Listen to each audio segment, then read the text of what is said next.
Thank you, Lindsay. One final panelist for tonight. Jason Flores-Williams is an attorney and author. After becoming an attorney in his mid-30s, Jason traveled to post-Katrina New Orleans to represent indigent clients on death row at Angola.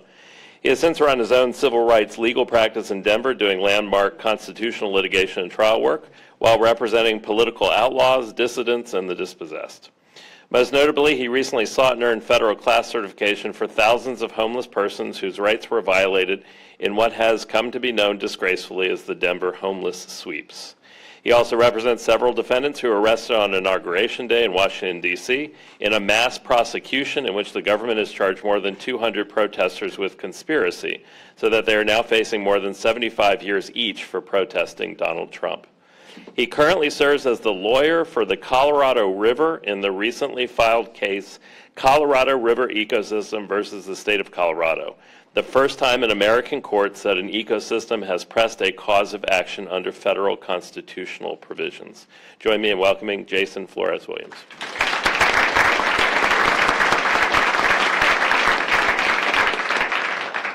I'm about to tell a story that's going to make me seem like a very small and petty man. And I can hear the word seem, and you're going to say, can you hear me? Is this better? Okay, I'll start away. So he just mentioned the homeless class action.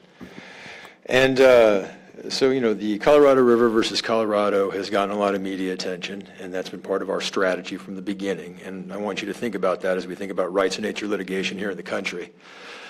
So, you know, media comes along and they ask me, well, how'd you think about this Colorado River case? How'd you come undo it? And I try to, you know, to be honest with you, I've been sort of lying and try to come up with like a noble purpose for why I've gotten hooked into this thing, when the genesis of my thinking about this comes from a very like kind of different place. I was out there at the beginning of the homeless class action in Denver, Colorado. And what's happening there is the city is coming by and taking property in violation of the Fourth Amendment of poor people and the dispossessed out there, pushing them out of the city so that they can build the buildings and sort of get the white affluent thing going on in Denver. Standard stuff. So I'm out there and I think, well, here I am. I'm going to try to help these guys out. And I take this flyer and I'm going around to the various homeless shelters. And I take the flyer, and people are standing in line, the food lines, and, you know, here I am thinking about, you know, the great little, you know, liberal lawyer trying to help people out. You know, I'm on the scene doing stuff. And I go down the line, and I come to a guy who's just kind of eyeballing me. And in this kind of like real Girl Scoutish way, here, take our class action. It's at 42 U.S.C. 1983. It's going to be great. And he looks at me and he goes, why don't you get the hell out of here with your system worship? And so, you know, and inside, because like I said, I'm a small and petty guy, you know, just a total non-professional. I was like, well, hey, man, you know, we started getting involved with each other, you know, just totally not a lawyer in the moment. And then so I was angry, yeah, good. And so then I got angry about it and was PO'd, and then I went home. And then later on at night, I'm, you know, diving into some kind of like, some federal rules of procedure thing, Rule 26, blah, blah, blah. And it just hit me after it was building up all day. That dude was right. I do worship. I took the book and I threw it across the go, because you got to be a moron to study this stuff. And so it just started thinking about me, like, what are you afraid of? I go, what is the job of an attorney right now? What is the job of a human being right now? You know what it is? It's to challenge the system. It's not to facilitate the system. It's to challenge it. You take it on, and what I think here that exists for a lot of people, and especially attorneys, because in our own way, attorneys, it's institutionalized. There's a lot of system worship in the legal profession in America. That's why you didn't hear anything when the Patriot Act was passed. You don't hear anything when massive exploitation and injustice occurs in this country. There's a real deep silence. So I think it's like a cognitive dissonance in actuality. So everybody sits around talking about how horrible everything is all the time. Oh, God, here's how I sum it up. The courts are unjust. They're systemically unfair. They're racist. It's a nightmare. How come the judge dismissed our complaint? It's this cognitive. It's like, it's the worst thing in the world. How come we didn't get justice? Oh, my God. So it starts to get, there's this weird cognitive dissonance where on one hand, we have conferences, we talk about how bad the system is and how unjust it is, and it is. But at the same time, there's this kind of faith in it. Like somehow it's going to help us out at the end of the day, and we get real bummed out when it doesn't break our way. So this is something, and you know, I'm a big fan of Bill Kunstler. And this is a guy, when I think about, I read one of his books when I was down in Havana, representing a guy named Charlie Hill, a former Black Panther, well, he's still a Black Panther.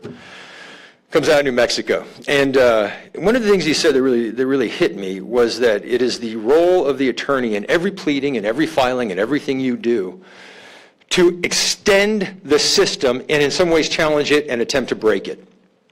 So when we filed the Colorado River Rights of Nature, there was concern. And there was worry about how this was going to be playing out, because I think I was engaging to a degree in the standardized system worship that exists in the heart of every attorney, because we profit and are some way engaged with the system, despite the fact that we deeply criticize and know its truths, which are deeply unjust. So I filed this thing and I was wondering how it was going to go. Okay, are they going to come back at me? Am I going to get sanctioned? And I'll say as a general principle that if you're worried about getting in trouble, you can't do anything. All right? You've got to be able to stand up. You've got to be willing to get into trouble right now. So we filed it, and I said, well, either this thing is going to be laughed out of America, or I don't know, probably going to be laughed out of America. That's kind of the two options are going there. It wasn't. It wasn't.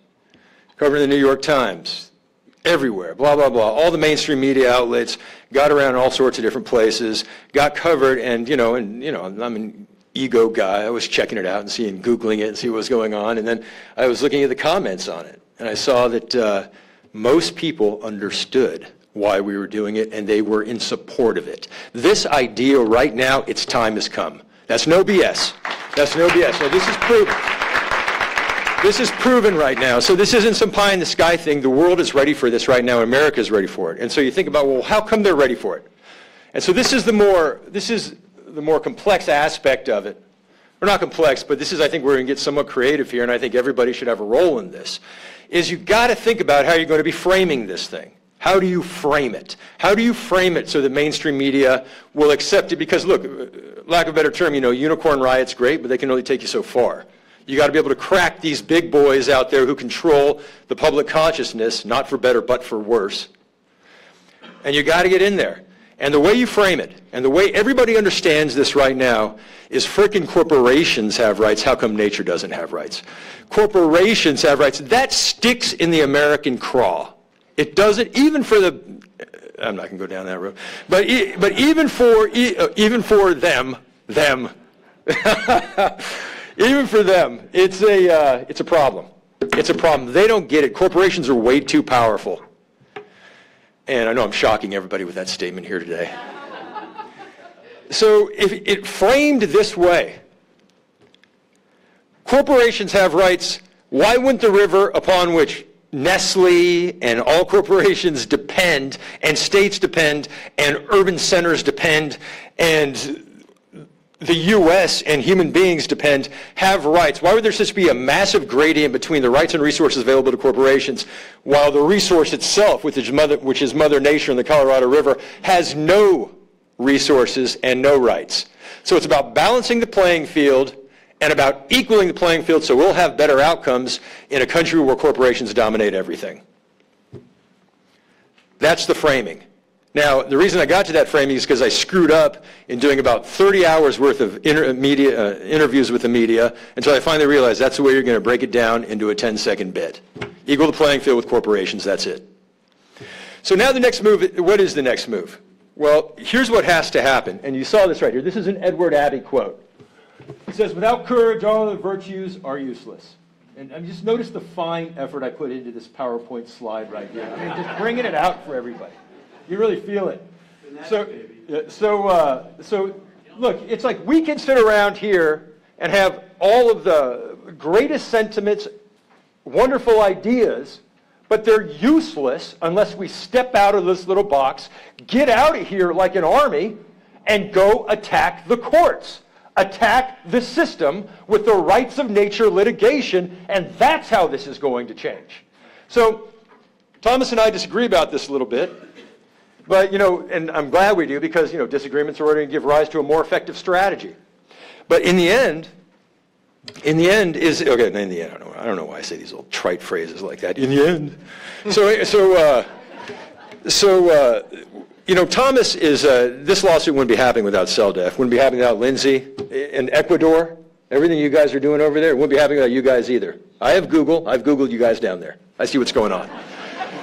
So what it comes to is that we're focused on the litigation itself, all those fun rules and all that federal rules of civil procedure book that I threw across the apartment that one day. But at the same time, what we are also doing is, okay, that's one part of the strategy, but the second part of the strategy, and this is kind of where the disagreement lay, is that I really believe that what you should do, and the way that we're going to get the courts to acknowledge this doctrine and give birth to this doctrine, which just has to happen right now and not tomorrow, is by everybody going out there and filing these complaints. It's called Colorado River versus Colorado. It's a good template. Thomas and a guy named Will Falk and people from Deep Green Resistance helped write it. I like to take credit for it, but let's be honest about it. It's just my name on it, basically, at the end of the day. That's a great template. Take it. Think about all of the ecosystems out there that are tied into the public consciousness of the country. Shenandoah, Mississippi, all the rock star ecosystems that are out there that everybody knows about and thinks about, that has like a, for lack of a better term, spiritual connection with. The Everglades, the Redwoods. Why not tomorrow are we not filing those 5 lawsuits in federal court? Just go do it. And then those courts will start to look at each other, because that's the way judges work, and say, well, I'm going to hang off until they decide. Now, and eventually we're going to actually get somebody who took the bench, who has their eyes open and thinks about the environment and knows where we're faced, and who's going to have the courage to do something about it. And along the way, we're going to be tied in together like a family going forward and changing the world. Thank you.